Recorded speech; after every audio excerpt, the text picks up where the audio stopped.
자, 그럼 시작해 볼게요. 모호성 오류는 뭐냐? 모호하거나 막연한 사실을 근거로 제시하는 오류를 모호성 오류라고 해요. 네, 모호한 거는 뭐였죠? 뭔가 좀 애매한 거. 뜻이 뭐예요? 확 정확하지 않아. 뜻이 2개 이상 되는 걸 모호하다고 하죠. 그쵸? 아, 네. 막연한 건 뭐예요? 이 정도를 모르는 거. 네, 맞아요. 주관적으로 해석될 수 있는 거죠. 그쵸? 네. 그래서 나는 이게 뜨거워. 그러면은, 야, 나는, 근데 나는 안 뜨거워. 막 이러면서. 근데 넌 뜨겁다 그랬잖아. 막 네. 이런 게 이제 막연한 거예요. 그쵸? 네. 모호성 오류가 뭐냐? 근거로 제시를 하는 게 뭐란 얘기예요? 뜻이 2개 갖고 있다거나 아니면 주관적으로 해석될 수 있는 의미를 포함하고 있는 걸 근거로 제시하면은 네. 어떨까요? 그거를 듣는 사람이. 이게 정확한. 네. 그쵸? 납득이 안 되겠죠. 그쵸? 네. 그러니까 원래대로란 납득이 안 돼야 되는 겁니다. 그래서 그런 오류를 모호성 오류라고 얘기를 합니다. 그래서 이제 그 근거로 제시하는 사실이 모호하거나 막연해도 적절한 결론에 이르게 하지 못하기 때문에, 그러니까 방해 오류라고 하는 것 자체가 적절한 결론에 이르게 하지 못하는 근거를 제시하는 걸 방해 오류라 그랬잖아요. 그쵸? 네. 그래서 큰 범주에서 보면은 모호성 오류도 뭐에 해당한다는 거예요? 방해 오류. 방해 오류에 해당한다는 거죠. 그쵸? 근데 조금 이제 범주를 좀 더 세분화해서 그중에서 좀 모호하거나 막연한 사실을 근거로 제시하는 거를 따로 모아서 모호성 오류라고 분류했다고 합니다. 네. 그래서 모호성 오류의 종류를 볼게요. 그래서 첫 번째, 모호한 어휘의 오류라고 이제 있는데, 이거는 이제 전형적으로 뜻이 2가지 이상의 그 용어가 있어요. 그쵸? 용어, 개념. 원래 이 용어는 2개 이상의 그 뜻을 갖고 있는 용어예요. 그쵸? 네. 근데 이 말을 위에서는 1이라는 말로 의미로 썼는데 쭉 논증을 진행하다가 갑자기 이 의미를 2라는 의미로 원래 1하고 2라는 의미가 2개 다 있는 용어인데 논증을 진행하다가 처음에는 1이라고 쓰다가 끝에쯤 가서 2라는 뜻으로 바꿨으면은 이 논증이 제대로 될까요? 안 될까요? 안 되겠죠. 안 되겠죠. 근데 이렇게 바뀌어버리는 그런 오류가 있다는 겁니다. 그래서 여기 예를 볼게요. 자, 모든 길은 로마로 통한다. 근데 뭐예요? 사람에게 다가가는 길은 존재한다. 그러면서 그러면 사람에게 계속 다가가면 결국 로마에 이르게 된다라. 네. 결론을 내고 있죠. 그쵸? 네. 모든 길은 로마에게 통하는데 사람한테 다가가는 길이라는 건 존재하니까 그럼 사람한테 계속 다가가면 결국 로마에 가 있겠구나. 무려 로마에. 이게 어디서 이게 지금 삼천포로 빠진 거예요? 여기 보시면은 대전제에서 사용하는 길은 어떤 의미로 쓴 거예요? 우리가 실제로 밟고 다니는 길이라는 의미로 쓴 거죠. 그쵸? 네. 모든 길이라고 할 때, 그쵸? 근데 2번째, 사람에게 다가가는 길은 뭐예요? 실제 가는 길이 아니라 뭐예요? 방법이나 경로를 의미하죠. 그쵸? 네. 사람한테 다가가는 방법이 있지. 그냥 아무렇게나 다가가면 안 돼. 요런 뜻이잖아요. 그쵸? 네. 그래서 2번째 길이라고 하는 이 개념은 이 방법이나 경로를 의미합니다. 그러니까 애초에 뭐예요? 원래 그 논증을 하려면은 3개의 개념으로 이루어지잖아요. 3단 논법이. 그쵸? 네. 근데 이거는 개념의 숫자가 사실상 늘어나는 뜻이잖아요. 네. 그래서 논증이 안 되는 겁니다. 근데 이거를 이런 식으로 사용을 해서 억지로 그쵸? 그 논증을 만들어내고 있으니까 이게 바로 뭐라는 거예요? 모호한 어휘의 오류에 해당한다라는 거예요. 무슨 얘기인지 알겠죠? 그쵸? 네. 그래서 결국 이 논증은 엉뚱한 길로 빠지는 말입니다. 네. 네, 이것도 약간 재밌게 그쵸? 표현한 거죠. 그래서 논증 도중에 개념 정의가 바뀐다. 그러면 어떤 오류예요? 모호한 어휘의 오류에 빠졌다. 이렇게 얘기를 하게 되는 거예요. 네. 그러니까 애초에 그 용어가 모호한 겁니다. 이런 뜻도 있고 저런 뜻도 있는 거예요. 그러니까 논증하다가 뭐예요? 그 다른 의미로 비틀어 가지고 엉뚱한 결론에 도달한다. 요렇게 되면은 '모호한 어휘에 오류에 빠졌구나.' 요렇게 생각하시면 되는 거예요. 네. 자, 두 번째는 이제 강조의 오류입니다. 그래서 강조점이나 문맥에 따라 진술의 의미가 여러 개로 바뀌는 이제 오류에 해당한다는데 요게 쪼끔 어려워요. 잘 이해해야 됩니다. 네. 그래서 생각해 보면은 그러니까 이해는 될 수 있어요. 그러니까 같은 문장이라도 강조점을 어디에다 찍느냐에 따라서 의미가 사실 달라질 수 있거든요.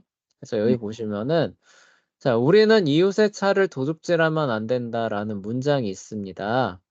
네. 근데 어떤 친구가 이 우리에다가 포인트를 주는 거예요. 네.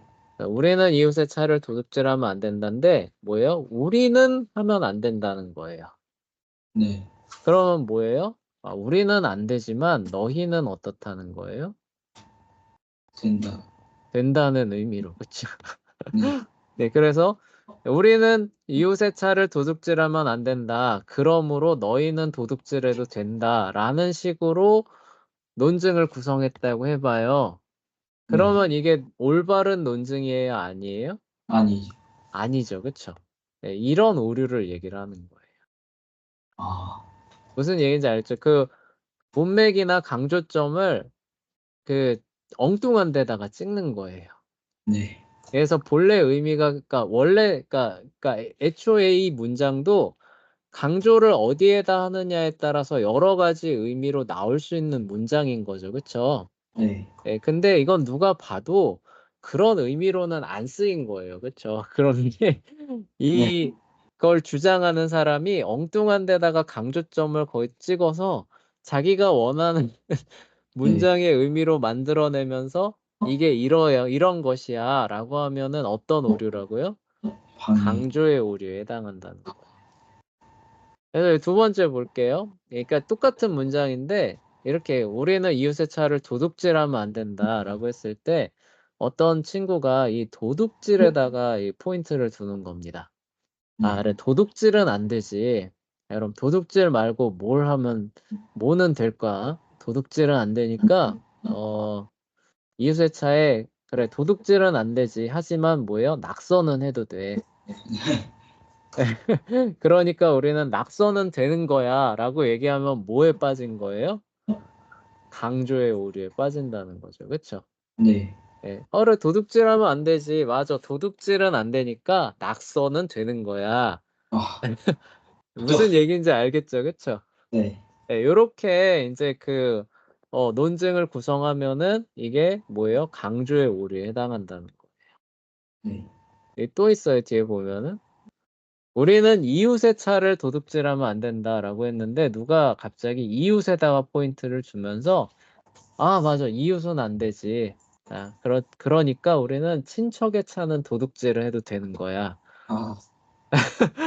"너 이웃의 차 안 된다며." "그래 맞아. 그러니까 우린 친척은 되겠네?" 아. 요렇게 논증을 구성하면 뭐라는 거예요? 강조. "강조의 오류, 문맥이나 이런 것들을 잘못 받아들였다." 이런 얘기죠. 그쵸?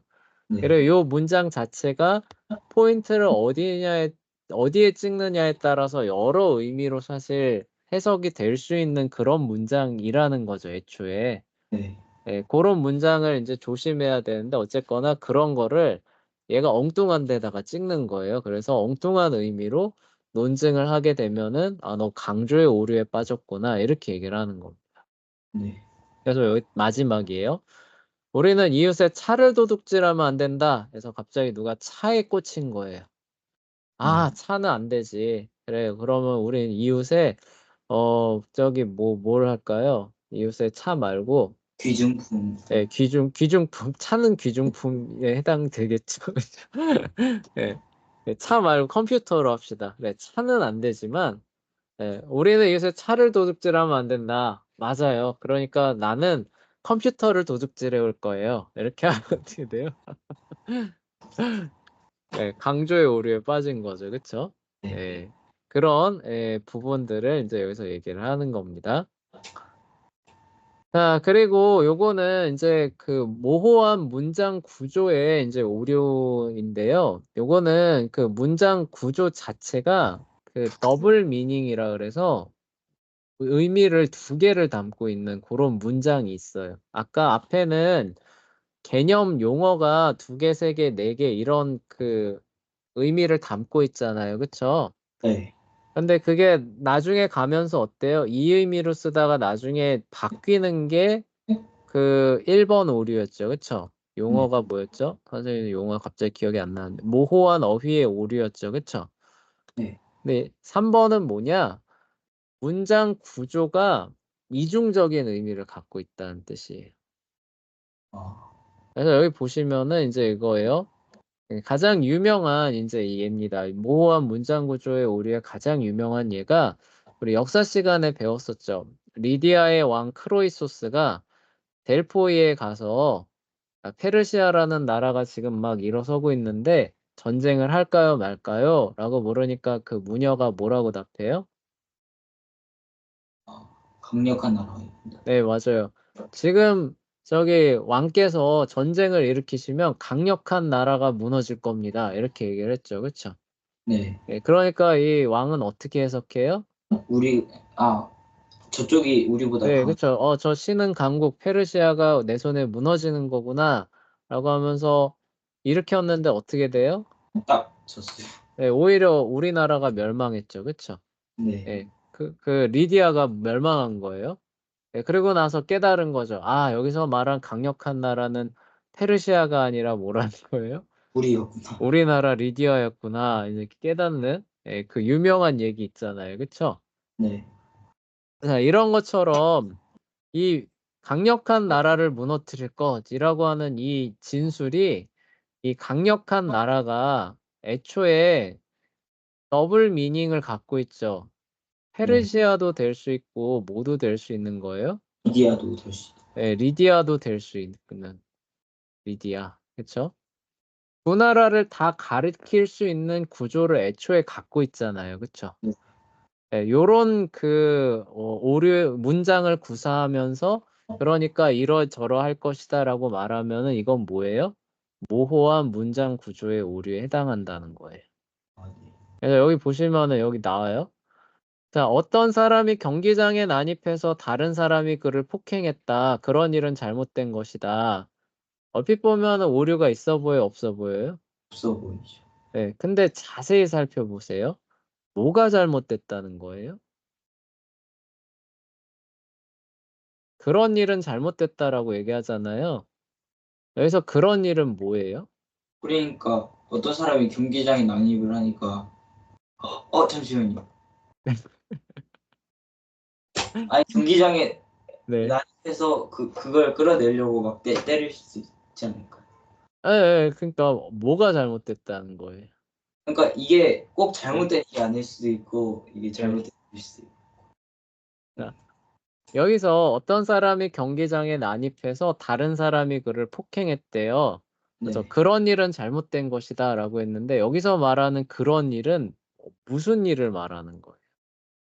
그 때리는 일이요. 폭행한 일? 지금 난입한 것도 되나? 무슨 얘기인지 알겠죠? 그쵸? 예. 이게 바로 더블 미닝이라는 거예요. 여기서 그런 일은 뭘 의미할 수도 있어요? 이게 난입하는 거거나 난입한 걸 의미할 수도 있고 또 뭐예요? 폭행. 폭행한 걸 의미할 수도 있죠. 그쵸? 네. 애초에 이런 식으로 말하면서 논증을 구생하면 된다는 거예요? 안 된다는 거예요? 안 된다. 안 된다는 거예요. 그러면서 인제 뭐예요? "그런 일이 잘못됐다."라고 얘기를 해서 "야, 그 폭행한 게 뭐가 그렇게 잘못이야. 이게 그 난입해 가지고 어쩔 수 없이 한 거잖아." 이렇게 해서 막 자기가 쫄려요. 그럼 뭐라 그래요? 야, 내가 언제 폭행한 거 가지고 뭐라 그랬어? 난입한 게 잘못된 거랑 이렇게 말할 수 있죠. 이게 그쵸? 딱 달팽하기 좋은 네. 그리고 또 어떤 사람이 "잘못된 거야." 그러면은 "야 그게 어떻게 잘못된 거야. 그 사람이 난입해 가지고 그 경기를 망가뜨린 게 잘못된 거지." 그러면 뭐라 그래요? "내가 언제 난입한 게 잘못됐다 그랬어? 폭행한 게 잘못됐" 네. 예, 이런 식으로 말할 수 있게 되겠죠. 그쵸? 네. 예, 그러니까 이런 식으로 말하면서 자기 주장을 하는 거는 뭐라는 거예요? 모호한 "모호한 문장 구조의 오류에 빠진 논증이다." 이렇게 얘기를 하는 거예요. 아 네. 그러니까 그 사람이 진짜로 뭘 말했는지 자체가 전달이 된다는 거예요, 안 된다는 거예요? 안 안 된다. 된다는 거죠. 그쵸? 네. 그래서 문장 구조에 진술에 이중적인 더블 미닝이 들어가는 거예요. 그래서 이래도 되고 저래도 되고 하면서 진의가 뭔지 파악이 안 되게, 정확히 안 되게 하는 그런 오류를 범하고 있으면 모호한 문장 구조의 오류가 되는 겁니다. 네. 1 번하고는 결이 약간 달라요. 그쵸? 1 번은 하려고 하는 말은 분명하게 드러나잖아요. 그쵸? 네. 1 번은 그 용어가 그러니까 의미가 여러 개는 있기는 하지만 중간에 틀어 가지고 그쵸? 내가 하려는 말은 분명하게 전달이 되죠. 그쵸? 여기 네. 보시면은 이 사람이 결국 하려는 얘기는 뭐예요? 모든 길은 저기 사람한테 다가가면은 로마에 간다는 말을 하려는 하는 결론이 분명하게 나오잖아요. 그쵸? 네. 1 번의 오류는. 근데 3 번은 이 의미가 여러 개이긴 하지만 정확히 말하려는 바가 전달이 애초에 돼요, 안 돼요? 안 되죠. 안 돼요. 그래서 누구는 이렇게 볼 수도 있고 누구는 저렇게 볼 수도 있고 최종적으로 이 사람이 말하려고 하는 바가. 아 예. 예, 요렇게 나오면 3 번이라는 뜻이에요. 네. 예, 고 두 차이를 헷갈리시면 안 됩니다. 네. 3 번은 인제 일부분으로 전체를 판단하는 오류가 결합의 오류라고 합니다. 그래서 이거는 되게 직관적으로 쉽게 이해가 돼요. 그래서 일부분이 참이니 전체도 참일 것이라고 생각하는 오류를 말한다. 소금이 염소와 나트륨의 화학 결합이라는 거 아시죠? 그쵸? 아 예. 아, 몰랐어요? 네 예. 몰랐어요. 예, 오늘 알아두시면 됩니다. 네. 근데 염소 여러분 쪼끔 마시면은 사람 죽는 거 알아요? 진짜요? 예, 죽어요. 그래서 락스가 염소 살균제거든요. 염소 계열 살균제예요. 아 저 락스 가지고 이렇게 화장실 청소할 때 항상 문을 열어 두고 네. "청소하십시오."라고 하는 이유가 뭐냐면은 염소를 쪼끔만 더 들이마시면은 밀폐된 공간에서 소량이라도 계속 들이마시면 어떻게 되냐면 정신 잃고 죽어요. 아 예. 그 정도로 유독 물질이거든요. 네. 나트륨도 뭐 이거는 인제 불 붙는 물질이에요. 예. 근데 그게 소금이 된다고요? 예, 돼요. 이거 나트륨 금속이에요, 금속. 되게 신기하죠. 그쵸? 예, 근데 나트륨과 염소를 이온 결합을 시키는 거예요. 이온화 시켜 가지고 둘을 화학 결합을 시키면 소금이 됩니다. 그래서 그걸 먹는 거 자체가 예, 우리가 먹고 사는 거예요. 와 신기하죠. 그쵸? 그 그래서 한마디로 예. 쇳덩어리 하는 거 아니에요 그게? 아니에요. 그래서 여기서 화학 결합이라고 하는 게 화학 결합을 하면은 화학적 성질이 확 바뀌어요. 나중에 화학 시간에 배울 텐데 예, 그런 어떤 인제 특징들이 있습니다. 그래서 나트륨하고 염소를 화학 결합시켜 놨더니 예전에 찾아볼 수 없었던 새로운 성질이 확 나오면서 원래 성분들이 갖고 있던 유독성들이 사실 싹 사라지거든요. 아 예. 그래서 인제 우리가 아무렇지도 않게 그냥 먹고 사는 겁니다. 네. 어쨌거나 자, 이런 사실을 근거로 해서 자, 유독물질이고 유독물질이니까 그걸 결합하면은 유독물질일 거야라는 식으로 주장을 하면 뭐라는 거예요? 예, 결합의 오류라는 거죠. 그쵸? 네. 예. 자, 그리고 인제 반대로 갈 수도 있는 겁니다. 분해의 오류는 결합의 오류와 정반대예요. "소금이 독성이 없잖아." 그러니까 이거를 전기분해해서 나트륨과 염소를 만들어내서 사람한테 먹여보는 거야. 와, 이거 예, 안전할 거야. 소금이 독성이 없으니까. 어떻게 될까요? 바로 죽죠. 예, 사람 죽겠죠. 그쵸? 예, 이런 게 바로 분해의 오류란 전체로 개별 부분을 판단하는 거죠. 그쵸? 아, 네. 예. 자, 그런 이제 부분들이 이제 여기에 해당이 될 겁니다. 자, 이제 대충이 이제 개념 설명을 한 거예요. 개념 설명을 했지만 이 개념들이 지금 여러분 거라고 할 수 있을까요? 없을까요? 오케이. 할 수는 없습니다. 그냥 이렇게 흐릿하게 그냥 이렇게 받아들여진 상태일 거예요. 그러니까 여러분들 이제 수업 끝나고 요 책을 여러분들이 다시 한번 보세요. 그쵸? 여러분들이 보면서 이걸 과연 여러분 말로 설명할 수 있을까? 일단 이거부터 해봐요. 아, 선생님 여기 적어 놓기는 하지만 선생님 말로 설명하잖아요. 그쵸? 네. 예, 여러분의 말로 설명할 수 있을까? 이거부터 먼저 시험을 해보세요. 네. 예, 그래서 설명할 수 있게 되면은 그 다음엔 뭐냐? 연습 문제가 있습니다. 아, 그래서 요 모호성 오류의 종류를 찾아내는 요 연습 문제가 있는데 여기서 10문제들을 예, 잘 찾아주시면은 이제 연습이 좀 될 거예요. 네. 아시겠죠? 네.